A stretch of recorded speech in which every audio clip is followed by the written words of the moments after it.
ಇದ್ರಮ್ಮೋರೆ ಸ್ವಲ್ಪ ಸಮಾಧಾನ ಮಾಡ್ಕೊಳ್ಳಿ. ಈಗ ದಿಢೀರಂತ ಏಕಾಏಕಿ ಮನೆ ಖಾಲಿ ಮಾಡಿದ್ರೆ ಹೇಗಾಗುತ್ತೆ? ನಾವ್ ಎಲ್ಲಿ ಹೋಗೋಣ?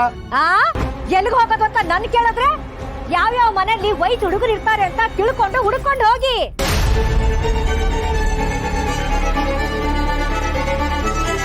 ಅವ್ರನ್ನ ಹಳ್ಳಕ್ ಬಿಡಿಸ್ಕೊಂಡು ಬಾಡಿಗೆ ಮನೆ ಸ್ವಂತ ಮನೆ ಮಾಡ್ಕೋಬಹುದಲ್ವಾ? ಅದಕ್ಕೆ ನಿಮ್ಮಂತವ್ರಿಗೆ ಮರ್ಯಾದೆ ಹತ್ರ ಮನೆ ಕೊಡ್ತಾರ? ಇಂದ್ರಮ್ಮ, ನನ್ನ ಮಗಳು ಪ್ರೀತಿ ಮಾಡಿರ್ಬೋದು, ಆದ್ರೆ ದುಡ್ಡಿನ ಆಸೆಗೆ ನಿಮ್ಮಂತ ಅತ್ತೆ ಮನೆಗೆ ನನ್ನ ಮಗಳು ಮಾತ್ರ ಕಳಿಸೋದಿಲ್ಲ.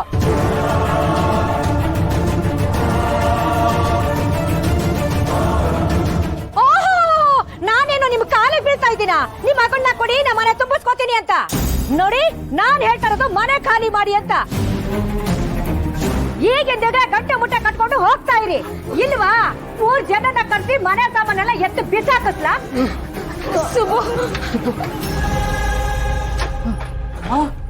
ಅಪ್ಪ ಏನಿದೆಲ್ಲ?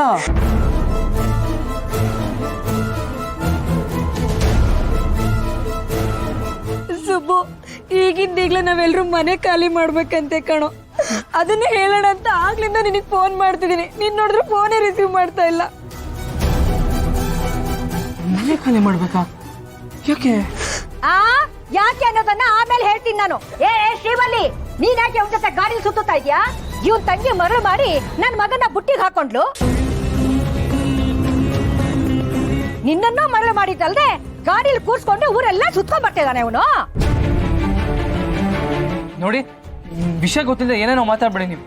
ಅಮ್ಮ, ನಾನೇ ಸುಬ್ಬು ಜೊತೆ ಬರ್ಬೇಕು ಅಂತ ಹಠ ಮಾಡ್ಕೊಂಡು ಬಂದಿದ್ದು. ಏನಿದೆ ಅವಾಂತರ?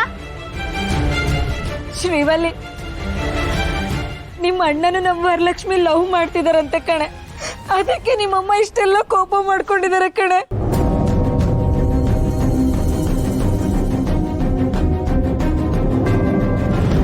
ನನಗೆ ವಿಷಯ ಮುಂಚೆನೇ ಗೊತ್ತಿತ್ತು.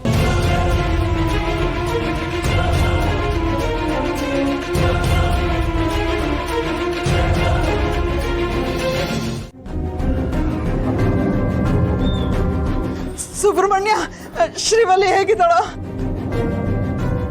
ಏನಿಲ್ಲ ಅಮ್ಮ, ಕೈಗೆ ಸ್ವಲ್ಪ ಗಾಯ ಆಗಿದೆ, ಭಯ ಪಡೋಂಥದ್ದೆಲ್ಲ ಏನಿಲ್ಲ ಅಂದ್ರು ಡಾಕ್ಟ್ರು.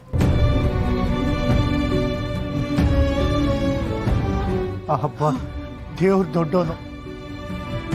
ಏನಪ್ಪ ನೀನು? ಪಾತ್ರೆನೆಲ್ಲ ಆಚೆ ಬಿಸಾಕಿದ್ದಾರೆ, ನಾವೆಲ್ಲರೂ ಬೀದಿಲ್ ಕೂತಿದೀವಿ. ದೇವ್ರ ದೊಡ್ಡನು ಅಂತ ಹೇಳ್ತೀಯಲ್ಲಪ್ಪ. ಹೌದಮ್ಮ, ದೇವ್ರ ದೊಡ್ಡವನೇ. ಅವನ ಮೇಲೆ ನಂಬಿಕೆ ಇದೆ. ಒಂದಲ್ಲ ಒಂದ್ ದಾರಿ ತೋರಿಸ್ತಾನಮ್ಮ.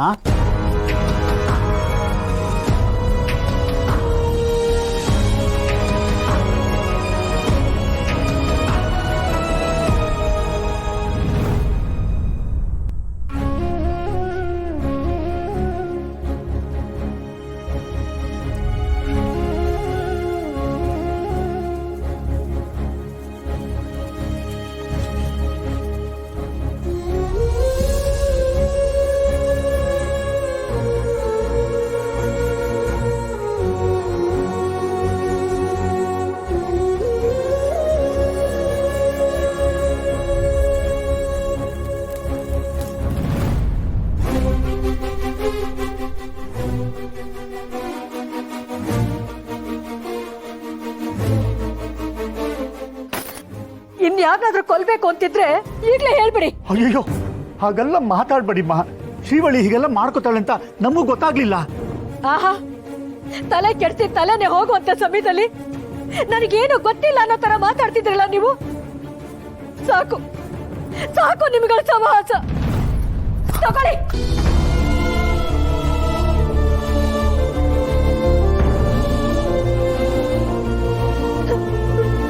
ನಾನೇ ಕೇಕ್ ಕೊಡ್ತಾ ಇರೋದು ನನ್ನ ಮಗಳ ಮುಖ ನೋಡ್ಕೊಂಡು ನಿಮ್ಮನ್ನ ಇಲ್ಲಿರೋದಕ್ಕೆ ಬಿಡ್ತಾ ಇದ್ದೀನಿ.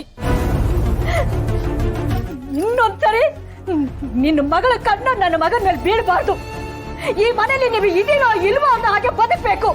ಒಂದು ಸಣ್ಣ ಶಬ್ದ ಕೂಡ ನನ್ನ ಕಿವಿಗೆ ಕೇಳಿಸ್ಕೊಡ್ದು.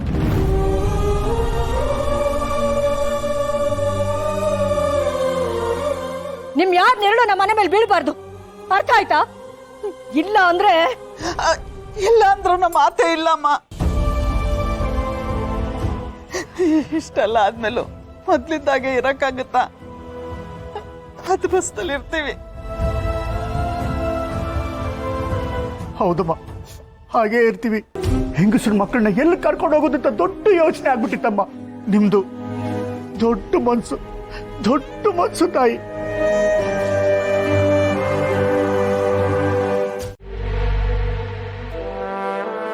ಅಣ್ಣ, ಸಮಾವೇಶ ತುಂಬಾ ಚೆನ್ನಾಗಿತ್ತು. ಅಷ್ಟೊಂದು ಜನ ಸೇರ್ತಾರೆ ಅಂತ ನಾನು ಅನ್ಕೊಂಡೇ ಇರಲಿಲ್ಲ.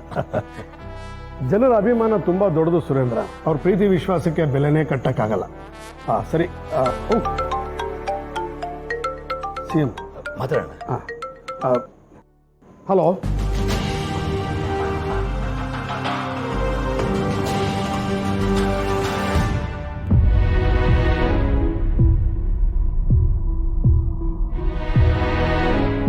ಸಮಾವೇಶ ತುಂಬಾ ಚೆನ್ನಾಗಿತ್ತು. ನೀವು ಬಂದಿದ್ರೆ ಚೆನ್ನಾಗಿರೋದು.